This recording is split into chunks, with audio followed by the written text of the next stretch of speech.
Let's bring back our panel now from the United States, a special panel to analyze and react to these Super Tuesday results. We have with us Adolfo Franco, a Republican strategist and an advisor who was an advisor to Senator John McCain. He's in Washington, D.C. Also with us, LaFonza Butler, a former senior advisor to Kamala Harris for the People. And in Washington, Jennifer Victor, professor of political science at George Mason University. Thank you all for being with us this evening once again. Jennifer, Super Tuesday turning out to be perhaps a springboard that Joe Biden had hoped for. Do you think he can sustain this all the way to the convention? Well, I suppose that remains to be seen. Typically what happens is once it becomes clear that there is a single person that the party is sort of coalescing around, that creates the momentum that's necessary. It's important to keep in mind here that this is not a winner-take-all system when we're looking at state by state. It doesn't really matter that much who wins which state. In each state, the delegates are being allocated proportionally. And so to that extent, although we are seeing this surge that Joe Biden has now, Bernie Sanders is still very much in this thing. It's not over yet. Yeah. It may very well turn into more or less a two-person race at this point. I wouldn't be surprised if we see Mike Bloomberg drop out after the dust settles from Super Tuesday. I don't know that Warren will drop out, but she's not going to be truly competitive.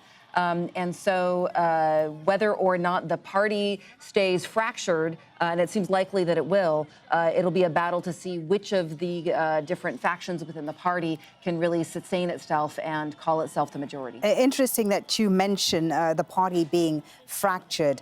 LaFonza, it seems that the consolidation by the Democrats around Joe Biden, the Democratic establishment around him, have certainly very helped him. Why is this Democratic establishment, you know them very well, why are they so wary of running with Sanders as the Democratic standard bearer? I mean, for our international audience who's not, in tune or understanding what's going on here, why are the Democrats so wary about Bernie Sanders? Well, I think what the Democratic Party wants to accomplish is not only winning the office of the president, but it's also about maintaining the majorities in the House of Representatives, which keeps Speaker Pelosi in that leadership position, and also trying to close the gap in terms of the differential between the Republican Senate, Republican-led Senate, and the Democrats in the Senate as well. And so there is a theory that there are that a majority of voters just won't be able to coalesce around Senator Sanders' sort of self-promotion or self-definition as a democratic socialist, that his policies may be too far to the left, that he won't be able to put together the coalition that will actually help to win down ballot. There are a number of districts in the House of Representatives, for example, for our international guests that were won in 2018 that are really from cycle to cycle could go Republican, could go Democratic. And because of the momentum of 2008, there were a number of seats that were moved to the Democratic side, where Nancy Pelosi was made Speaker in the House of Representatives again. And there's real fear, I think, that the policies and positioning, the platform and sort of rhetoric of Senator Sanders might endanger those positions and those seats that have been won in 2018 and really puts into jeopardy the overall Democratic majority or governing majority that would be required to move any real agenda forward, no matter who was elected president. And so there's a concern there about that for Senator Sanders, and I think we really have to think about how do we actually govern, not just talk about our platform. Right. Adolfo, LaFonza talked there about this real fear that Democrats have of Bernie Sanders. And in 2016, it was almost similar with Donald Trump. I mean, Americans were lectured about voting for Donald Trump, and yet they still did. Do you think this push by the Democrats to sideline Bernie Sanders will backfire, as was the case in 2016 with Trump? Well, I think they need to be careful. It's not for me to give advice to the Democratic Party, but it is fractured. He is far, I agree with the other guest, he is far, far to the left. There's more than a theory. The polling data shows that the House of Representatives would likely flip to the Republican control if he were the nominee, and certainly even the Senate Republican majority could be expanded. So there are well-founded fears based on data that's out there. That's what the fear is the motivation. The question, though, is how deep the fracture is. And no party, whether Republican or Democrat, wants to be in a situation where you have a contested convention. You know, I'm old enough that I was young and involved in the first Reagan campaign in 1976, and that was fractured, and we lost to Jimmy Carter. In 1980, Jimmy Carter lost the presidency after a very, very tough and again fractured campaign and convention with Ted Kennedy. Same thing for George Bush Sr. You go on and on about these examples. So the fracture is the big problem. The commitment that the Sanders people have are so particular to him that I think, unless this is handled extremely diplomatically, that's what if the nominee is Joe Biden, which is what the establishment wants, then they need to be very gingerly about how they handle Sanders. This obviously his last campaign. Right. He has a movement within the Democratic Party. He's not just a regular Democrat. He doesn't even consider himself a Democrat. So he has a movement. It's how that movement is treated that ultimately will decide what happens in November in terms of their degree of participation. And so, Jennifer, how do you think the Democrats can handle Bernie Sanders and his supporters?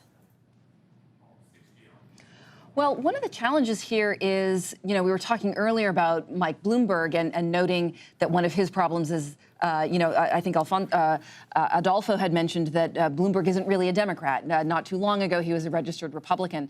And in some ways, Bernie Sanders has a similar problem. He's won most of his elections as an independent, and he actively and somewhat aggressively makes a fair amount of rhetoric against the Democratic establishment. And so in some ways, it's unusual for candidates like Bloomberg and Sanders to be seeking the nomination of a party with which they don't really identify. And that presents a particularly sticky challenge for coalition building and party building, which is what a nomination process is supposed to be all about. Mm-hmm. Sanders has, as we've been mentioning here, a very loyal following, a very energetic following, and one that will lay some groundwork and put boots to the ground. And there's quite a lot of energy there, and that's not trivial. That's a really important part of campaigning. Whether or not that is sustainable and whether or not it's growing, I think, is the key thing. I think Bernie Sanders' primary argument of his electability, essentially, is not so much that he's going to win over the moderate lane. It's that he's going to bring in new voters, primarily younger voters, and get that 18 to 25-year-old set that usually doesn't vote with much frequency, and that all those voters are going to actually turn out and vote for him on Election Day and expand the Democratic electorate in ways we haven't seen before. So it's going to be really interesting to look at the returns from a state like California to see if that has actually panned out. Right.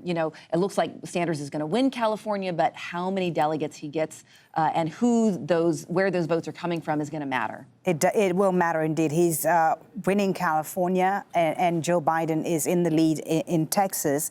Lafonza, let's talk a bit more about this fracture within the Democratic Party, and I want to get your thoughts on this. Will Joe Biden be able to unite this party if he ends up being the nominee? Of course, we're still far from that.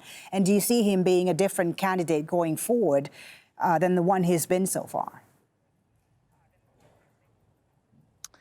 Look, I think Vice President Biden has definitely the depth of relationship, as has been sort of talked about before, with sort of older voters who have tended to be his base up to this point, the African-American community. I think there is, he has a tested record in other areas and sort of demographics that would suggest on paper that he could be a uniter of the party. Look at what happened just the other day in Texas, where Amy Klobuchar and Mayor Pete Buttigieg came down to Dallas, and with former Representative Beto O'Rourke. And so there's a demonstration of being able to put the party together. Now, as a number of the other guests have already spoke to, I think the Sanders base is very loyal, as we saw in the 2016 election, whether they were